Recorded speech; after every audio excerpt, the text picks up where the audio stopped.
जिंदगी में त्याग बहुत जरूरी है। जिंदगी में त्याग बहुत जरूरी है। यहां तक कि जब तक एक श्वास नहीं त्यागते हैं तब तक दूसरी श्वास भी नहीं मिलती है। अगर आप त्याग करते हैं तो आपको कुछ और भी मिलता है, और यदि आप सिर्फ जोड़ते ही जोड़ते हैं, आप सांस मत छोड़िए, सिर्फ लेते रहिए, क्या होगा? इसलिए छोड़ना भी जरूरी है। जिंदगी में एक बात हमेशा ध्यान रखिए, पेड़ ऐसा पकड़ना जिसकी जड़ मजबूत हो। पेड़ ऐसा पकड़ना, कभी कोई आपत्ति विपत्ति पड़ जाए, आंधी तूफान हो, बारिश हो, पेड़ ऐसा पकड़ना कि जिसकी जड़ मजबूत हो, और काम ऐसा करना कि जिसका परिणाम अद्भुत हो। बाहुबली कॉलोनी वालों ने महा महोत्सव किया है, लेकिन इसके पीछे उद्देश्य बहुत अच्छा रखा है कि एक बड़ा सारा हॉस्पिटल बनाना चाहते हैं। और अभी मंत्री जी अर्जुन की तरह निशाने पर तीर लगाने वाले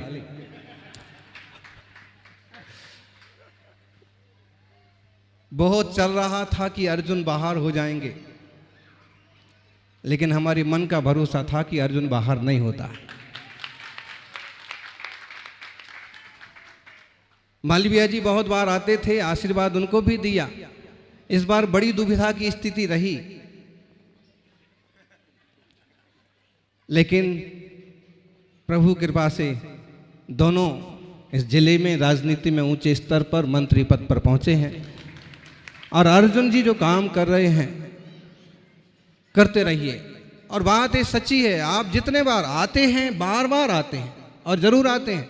जरा सा इशारा मालूम पड़े कि महाराज जी यहाँ विराजमान हैं, आते हैं, जरूर आते हैं। और ये भी बोलते हैं कि मेरा धर्म सभा में कम विश्वास है, लेकिन हम पर तो लगता है बहुत ज्यादा विश्वास है।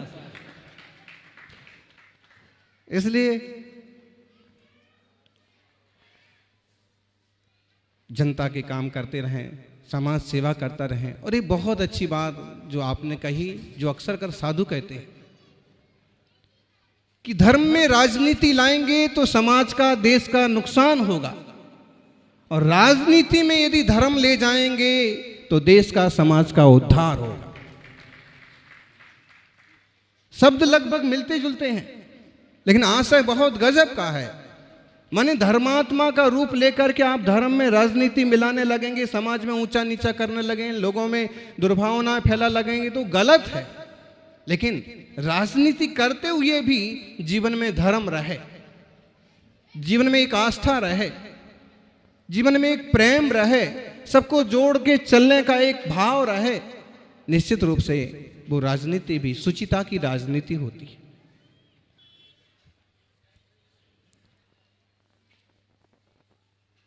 देश में एक समय चंद्रगुप्त मौर्य का राज्य था। राजनीति में वो गुरु मानते थे चाणक्य को, और धर्म का गुरु मानते थे भद्रबाहु आचार्य को, जो एक दिगंबर जैन मुनि संत थे। एक अवसर ऐसा आया जब यूनानियों ने, विदेशियों ने देश पर आक्रमण किया। उसी समय उन्हें पाटलिपुत्र पर भी आक्रमण करना था, और उसी समय हुणों ने, दूसरों ने देश पर आक्रमण किया।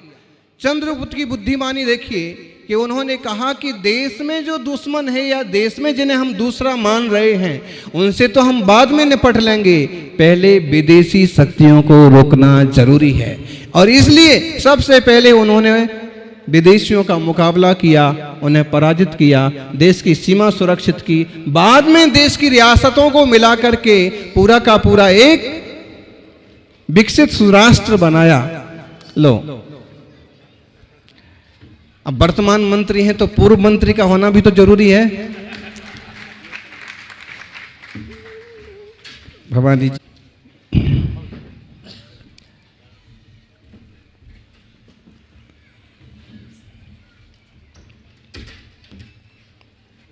औरंगाबाद में एक सभा हुई थी, महाराष्ट्र में, महावीर जयंती के दिन। उस समय 2014 में चुनाव थे। ऐसा योग संयोग बना कि वहाँ की सांसद और सांसद उम्मीदवार चंद्रकेंद्र खैरे और शिवसेना से और कांग्रेस के सारे नेता राजेंद्र दर्डा वगैरह उस तरफ फेमस हैं। जैसे यहाँ भवानी, अर्जुन जी, जैनेन्द्र जी, ये फेमस हैं, वहाँ वो लोग भी बहुत फेमस हैं। सब के सब उसी मंच पर आ गए और सबको चाहिए है सांसद बनने का आशीर्वाद।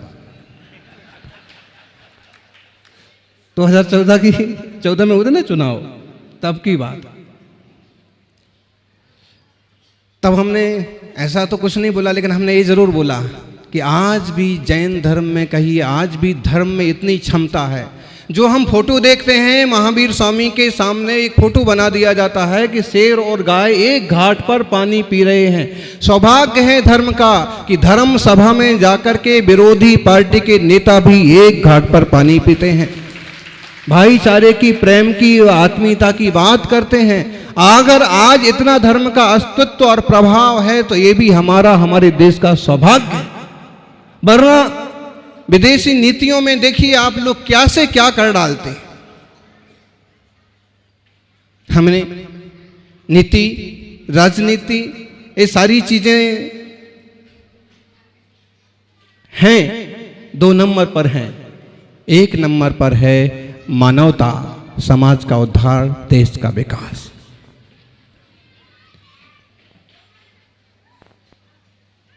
हमारा देश दुनिया के उन देशों में से है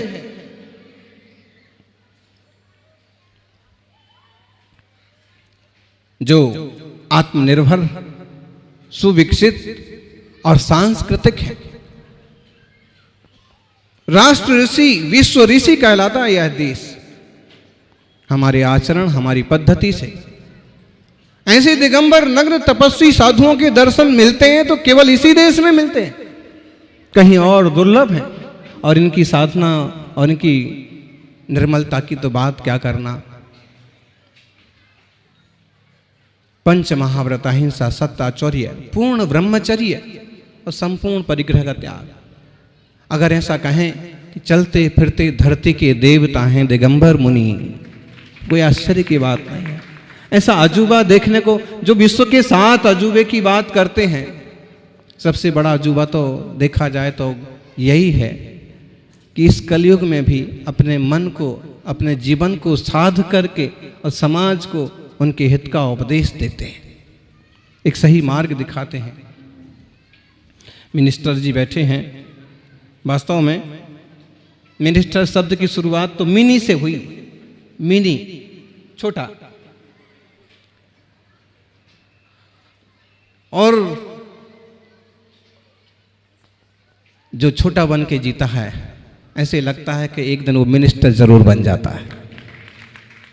और छोटा बन के जीने का मतलब है कि सबके काम आना, सबके सहयोग करना, सबसे मिलजुल के रहना।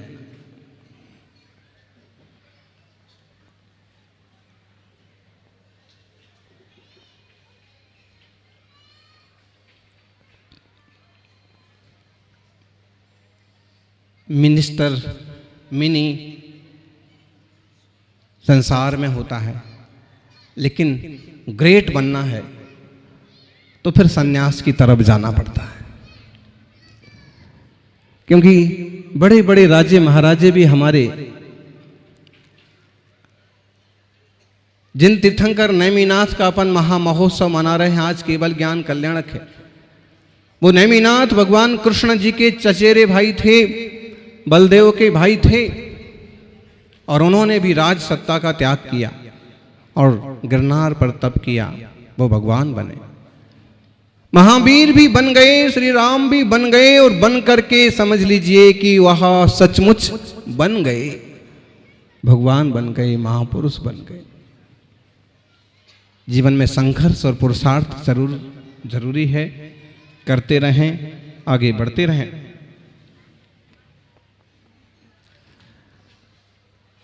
खूब बड़े बने, लेकिन एक बात हमेशा ध्यान रखें कि अगर हमारी वजह से किसी की आंख में आंसू आए तो हमारा जीवन व्यर्थ है। हमारी वजह से किसी की आंख में आंसू आए तो हमारा जीवन व्यर्थ है। और यदि हमारी वजह से किसी के चेहरे पर मुस्कान आए तो हमारे जीने का कोई अर्थ है।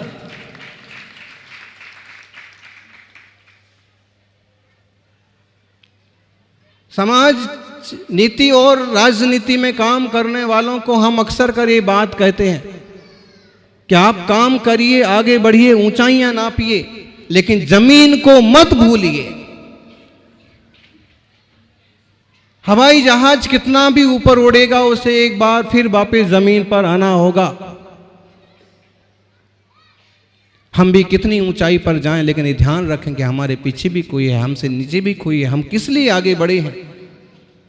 और सादा लोगों से, सादा श्रावकों से भी हम ये बात कहेंगे कि आप बहुत कुछ नहीं कर सकते, आप बड़ी बड़ी घोषणा नहीं कर सकते, बड़े काम नहीं कर सकते। इतना तो कर सकते कि अगर कोई भूखा आ गया और उसने कहा कि भूख लगी है तो आप उसे भोजन करा दो। ठंड से कोई तकलीफ में दिख रहा है, आप अपना पुराना कपड़ा उसे दे दो।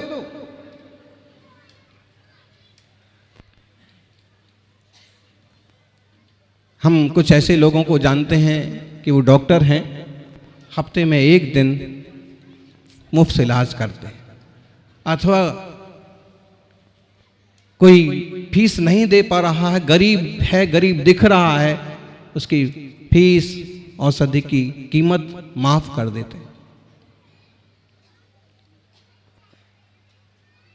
हैं।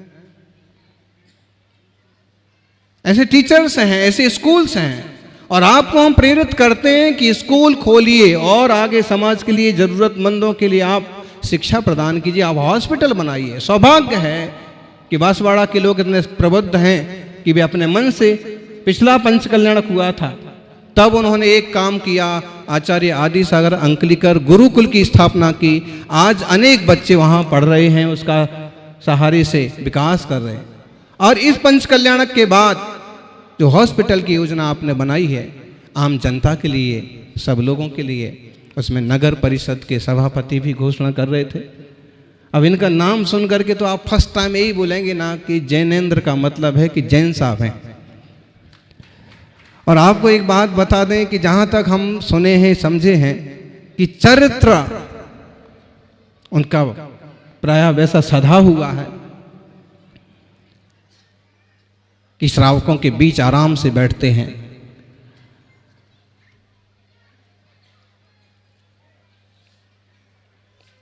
उनसे भी आपको सहयोग मिलेगा, योग बनेगा। और इसी तरह से पूरे देश में समाज सेवा के लिए आप लोग आगे आएं, जैनी भाई आगे आएं, और सभी लोग आगे आएं ताकि पिछड़े लोगों के लिए, कमजोर लोगों के लिए हम सहारा बन सकें। महावीर स्वामी कहते हैं जियो और जीने दो। और इसका मतलब ये नहीं होता है कि तुम जियो और दूसरों को उनको भरोसे छोड़ दो। इसका मतलब ये होता है तुम खुद अच्छे से अच्छा जीवन जियो, और अगर तुम सक्षम हो तो दूसरों को जीने देने में सहयोग करो।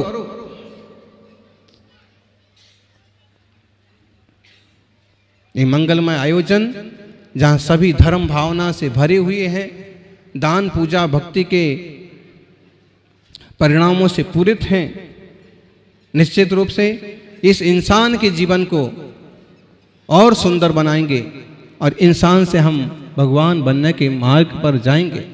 एक बात निश्चित समझ लीजिए कि नेमिनाथ स्वामी ने इतना बड़ा विशाल राज छोड़ करके जंगल का रास्ता लिया है तो निश्चित रूप से संसार को कुछ तो आसार समझा होगा।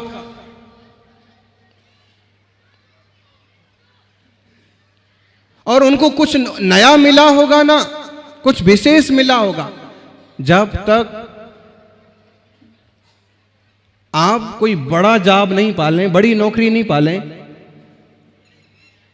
तब तक आप छोटी नौकरी छोड़ते हैं, छोटा काम छोड़ते हैं? नहीं छोड़ते।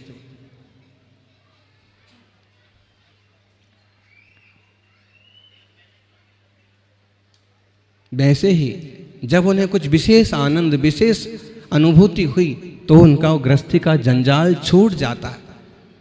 जैन शासन में मुनि और तपस्वी बनने का एक कारण नहीं है कि पत्नी मर गई, कि गरीब हो गए, ये कारण नहीं है। यहाँ कारण है ज्ञान, भेद, विज्ञान और देह और आत्मा को अलग अलग जानने समझने की तासीर। ये निश्चित मानिए कि बॉडी हम नहीं है, शरीर हम नहीं है। अर्जुन जी पिछले 2 साल पहले बहुत बीमार पड़े थे और बहुत बड़ा एस्पिरेशन हुआ था और शरीर में से कितना कितना सामान निकाल के बाहर कर दिया। माने जो कुछ घाव या पस या जो, ठीक, एक उनका उदाहरण हो गया। हमारा आपका उदाहरण रोज हो सकता है, फुंसी हो गई यूं फोड़ करके निकाल देते हैं। इसका मतलब हमको उस फुंसी से मोह क्यों नहीं है? अरे वो हमारी बॉडी में तो पैदा हो रही। आपके बहुत सुंदर चेहरा है, सफेद बाल आ गए भौं पर, क्या करते हैं?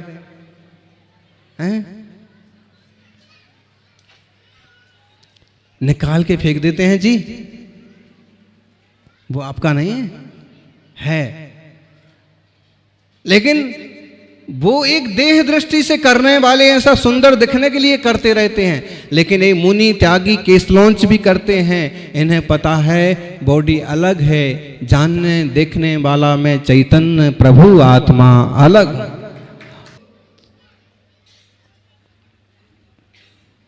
ये मंगलमय आयोजन जहाँ सभी धर्म भावना से भरे हुए हैं, दान पूजा भक्ति के परिणामों से पूरित हैं, निश्चित रूप से इस इंसान के जीवन को और सुंदर बनाएंगे और इंसान से हम भगवान बनने के मार्ग पर जाएंगे। एक बात निश्चित समझ लीजिए कि नेमिनाथ स्वामी ने इतना बड़ा विशाल राज छोड़कर के जंगल का रास्ता लिया है, तो निश्चित रूप से संसार को कुछ तो आसार समझा होगा।